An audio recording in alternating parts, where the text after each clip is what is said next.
Welcome to జనం మాట. నేను మీ చంద్రరావు. వైఎస్ఆర్ కాంగ్రెస్ పార్టీ ఎన్నికలకు సిద్ధం పేరుతో ప్రధాన నగరాల్లో బోర్డులను ఏర్పాటు చేయడమే కాకుండా ఒక సభ కూడా పూర్తి చేసుకుంది. ఇదే నేపథ్యంలో ఇంకా 3 చోట్ల సభ నిర్వహించాల్సి ఉంది. అయితే అవి ఎక్కడ అన్నది ఇంకా పూర్తి వివరాలు అయితే లేదు. అనంతపురంలో మాత్రం ఒక సభ నిర్వహిస్తారు. అదేవిధంగా ఏలూరులో ఇట్లా ప్రధాన నగరాల్లో మొత్తం 4 సభలు నిర్వహించే అవకాశం ఉంది. 4 సభల్లో కూడా ఒక సభ నిర్వహించే అవకాశం ఉంది. మిగిలిన సభలు ఎక్కడ ఏంటి అని పూర్తి వివరాలు అయితే తెలియదు. కానీ వైఎస్ఆర్ కాంగ్రెస్ పార్టీ 1, 2, 3, 4 లిస్టుల పేరుతో వైసీపీ అభ్యర్థులను వైసీపీ ఇన్ఛార్జీలను ఖరారు చేసింది. ఇప్పటి వరకు ఉన్న కొంతమంది ఎమ్మెల్యేలకు టికెట్ ఇవ్వకుండా తప్పించడం జరిగింది.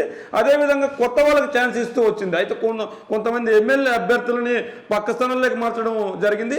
ఇదే నేపథ్యంలో వైఎస్ఆర్ కాంగ్రెస్ పార్టీలో 5వ లిస్టుపై ఫోకస్ పెట్టింది. 5వ లిస్టు ఫోకస్ ఏంటంటే ఖచ్చితంగా 7 పార్లమెంట్ నియోజకవర్గాల్లో మార్చే అవకాశం ఉంది. 3 అసెంబ్లీ నియోజకవర్గాల్లో మార్చడానికి కూడా ఛాన్స్ ఉంది. అయితే ఆ అసెంబ్లీ నియోజకవర్గాలు ఏంటి, ఆ 7 పార్లమెంట్ నియోజకవర్గాలు ఏంటి ఒకసారి చూసుకున్నట్లయితే ప్రధానంగా గుంటూరు, రాజమండ్రి, అమలాపురంలో టికెట్ కోసం కీలక నేతలు ప్రయత్నిస్తున్నారు. ఏవైతే ప్రధాన నగరాలు ఉన్నాయో గుంటూరు, రాజమండ్రి, అమలాపురం ఉన్నాయో అక్కడ పలు కీలక నేతలు టికెట్ కోసం ప్రయత్నించే అవకాశాలు ఉంది.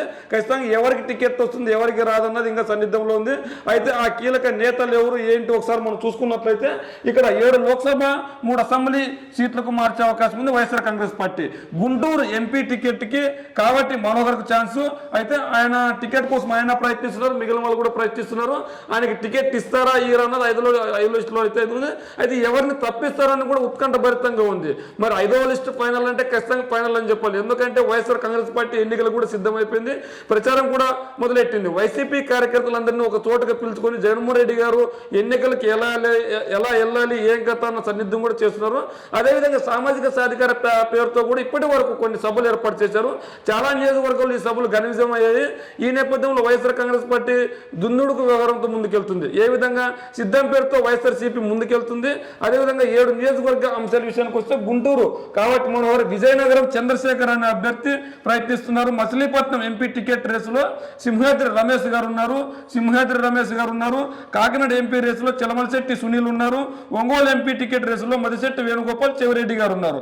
మరి ఇక్కడ ఎవరికి టికెట్లు వస్తాయి ఎవరికి టికెట్లు రావు అన్నది మనం చూసుకున్నట్లయితే ఖచ్చితంగా జగన్మోహన్ రెడ్డి గారు గెలుపు గుర్రాలనే టార్గెట్ గా చేసుకుని ముందుకెళ్తున్నారు. మరి ఈ గెలుపు గుర్రాలు ఖచ్చితంగా ఉండరా అని అయితే తెలుస్తుంది. అయితే ఖచ్చితంగా మనం ఏవైతే 7 పార్లమెంట్ నియోజకవర్గాలు చెప్పుకున్నాం, ఆ పార్లమెంట్ నియోజకవర్గాలకు ఒకసారి మనం చూసుకున్నట్లయితే గుంటూరు కాబట్టి మనోహర్ ప్రయత్నిస్తున్నారు, విజయనగరం చంద్రశేఖర్ ప్రయత్నిస్తున్నారు, మచిలీపట్నం టికెట్ రేసులో సింహాద్రి రమేష్ ఉన్నారు, కాకినాడ ఎంపీ రేసులో చలమలశెట్టి సునీల్ ఉన్నారు, ఒంగోలు ఎంపీ టికెట్ రేసులో 2 ఉన్నారు, మదిశెట్టి వేణుగోపాల్ గారు, చెవిరెడ్డి భాస్కర్ రెడ్డి గారు ఉన్నారు. మరి వీళ్ళకి టికెట్ వస్తుందా రాదని మనం చూసుకున్నట్లయితే ఖచ్చితంగా వీళ్ళందరూ వైఎస్ఆర్సీపీకి వీరు విధేయులుగా ఉన్నారు.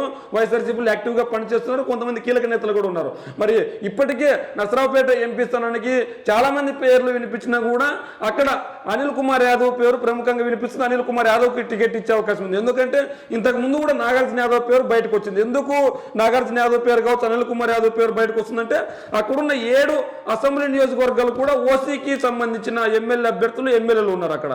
ఈ నేపథ్యంలో అక్కడ బీసీ అభ్యర్థి ఉంటే బాగుంటుందని వైసీపీ అధిష్టానం భావించింది. ఎందుకంటే అక్కడ యాదవ ఓట్లు దాదాపు 1,50,000 ఓట్లు ఉన్నాయి. ఆ 50,000 ఓట్లు కూడా 1,50,000 ఓట్లు కూడా గంపు గుర్తుగా వైఎస్ఆర్ కాంగ్రెస్ పార్టీకి పడాలి అంటే ఖచ్చితంగా జగన్మోహన్ రెడ్డి గారు ఏదైతే ఇంతకు ముందు సోషల్ ఇంజనీరింగ్ అనంతపూర్, హిందూపూర్ పార్లమెంటులో బీసీ అభ్యర్థులను నిలబెట్టి అక్కడ అనంతపూర్లోని హిందూపూర్ పార్లమెంట్ ఒక్కసారి కూడా గెలవని వైఎస్ఆర్ కాంగ్రెస్ పార్టీ ఖచ్చితంగా ఆ సామాజిక వర్గానికి చెందిన ఓట్లు ఎక్కువైతే ఉన్నాయో ఆ సామాజిక వర్గ వ్యక్తిని నిల్చోబెట్టిన తర్వాత అక్కడ ఖచ్చితంగా ఘన విజయం సాధించారు. ఇదే నేపథ్యంలో నరసరావుపేటలో కూడా ఇక్కడ యాదవ ఓట్లు ఉన్నాయి కాబట్టి యాదవ ఓట్లు గంపు గుర్తు కావాలంటే యాదవ క్యాండిడేట్ అయితే బాగుంటుందని చెప్పి చెప్పుకొచ్చారు. అయితే నాగార్జున యాదవ్ పేరు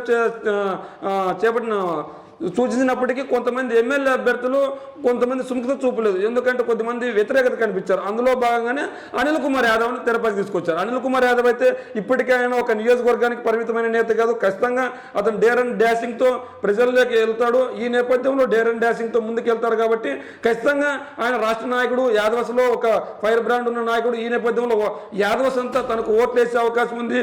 7 నియోజకవర్గాల్లో అందరూ అభ్యర్థులకి ఓట్లు వేయించే క్యాపబిలిటీ ఉన్న నాయకుడు కాబట్టి అనిల్ కుమార్ యాదవ్ నర్సరావుపేట ఎంపీగా నిలవబోతున్నారని అనిల్ కుమార్ యాదవ్ కూడా చెప్పుకొచ్చారు. ఈ నేపథ్యంలో ఇలా 7 పార్లమెంట్ నియోజకవర్గాల్లో కూడా ఖచ్చితంగా గెలుపు గుర్రాల వైపే వైఎస్ఆర్సీపీ చూస్తుంది. అయితే ఇదే ఫైనల్ లిస్ట్ అంటే ఖచ్చితంగా ఇదే ఫైనల్ లిస్టుగా ఉండబోతుందని కూడా మనకు తెలుస్తుంది. అదేవిధంగా 3 అసెంబ్లీ నియోజకవర్గాల విషయానికి వస్తే ఇక్కడ 3 అసెంబ్లీ నియోజకవర్గాలు కూడా మార్చే అవకాశం ఉందని మనకు తెలుస్తుంది. అయితే ఇక్కడ బొబ్బిలి అసెంబ్లీ ఇన్ఛార్జిగా ఎమ్మెల్యే అప్పలనాయుడు నియమించే అవకాశం ఉంది. అంటే బొబ్బిలి నియోజకవర్గంలో ఖచ్చితంగా ఎమ్మెల్యే అప్పలనాయుడు నియమించే అవకాశం ఉందని మనకు తెలుస్తుంది. ఇదే విధంగా హెచ్ఆర్ల అసెంబ్లీ ఇన్ఛార్జిగా గార్ల కిరణ్కు ఛాన్స్ ఇచ్చే అవకాశం ఉంది.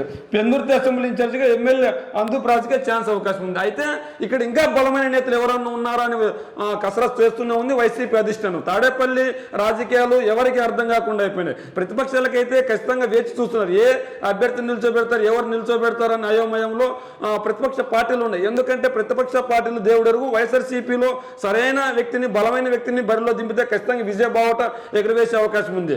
వైఎస్ఆర్ కాంగ్రెస్ పార్టీ ముఖ్యంగా పార్లమెంట్ నియోజకవర్గంలో పైన ఫోకస్ పెట్టింది. ఎందుకంటే ఒక్కో పార్లమెంటు నియోజకవర్గంలో 7 అసెంబ్లీ నియోజకవర్గాలు ఉంటాయి కనుక ఆ 7 అసెంబ్లీ నియోజకవర్గాలను గెలిపించుకునే బాధ్యత కాస్తో కూస్తో ఆ పార్లమెంట్ ఆ ఎంపీ అభ్యర్థికి ఉంటుంది. ఆ ఎంపీ అభ్యర్థి బలంగా ఉంటే మిగిలిన నియోజకవర్గంలో కూడా తన మార్కు చాటుకునే అవకాశం ఉంది.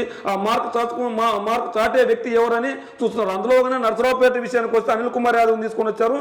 కొన్ని నియోజకవర్గాల్లో కుల సమీకరణలను బట్టి ఏ అభ్యర్థికి ఎక్కువ ఉన్నదో ఆ అభ్యర్థులను తీసుకొని వచ్చారు. సోషల్ ఇంజనీరింగ్ భాగంగా అలాంటి ప్రయత్నాలు అయితే వైఎస్ఆర్ కాంగ్రెస్ పార్టీ 2019లోనే చేసింది. అప్పుడు సఫలీకృతమైంది. అదే నేపథ్యాన్ని 2020లో కూడా అమలు పరుస్తుంది. ఈ నేపథ్యంలో కొంతమంది రెడ్లకు కాదని బీసీలకు ఇచ్చారు, కొంతమంది రెడ్లకు కాదని మైనార్టీలకు ఇచ్చారు. తన సామాజిక వర్గాన్ని పక్కన పెట్టి ఏ సామాజిక వర్గం అయితే ఎక్కువ ఉన్నారో ఆ సామాజిక వర్గాలకు పెద్దపీట వేస్తూ వాళ్ళ ఓట్లను మన్ననలను పొందే అవకాశం జగన్మోహన్ రెడ్డి గారు చేస్తున్నారు. ఈ నేపథ్యంలో టీడీపీ మాత్రం చూస్తూ ఉంది. వైఎస్ జగన్మోహన్ రెడ్డి గారు మాత్రం ఖచ్చితంగా ప్రజల్లోకి వెళ్తున్నారు. ప్రజల మనలో ఉన్న నాయకుడిని, ప్రజల్లో బలమైన నాయకుడిని ఎన్నుకోవడానికి ప్రయత్నిస్తున్నారు. అందులోగానే 7 పార్లమెంట్ నియోజకవర్గాలపై కసరత్తు చేస్తున్నారు. 3 అసెంబ్లీ నియోజకవర్గాలపై కసరత్తు చేస్తున్నారు. మరి ఎవరి సీటు ఉంటుంది, ఎవరి సీటు ఉండదని మనం చర్చించాం ఇప్పటి వరకు. అయితే ఇప్పుడు మనం ఇప్పటి వరకు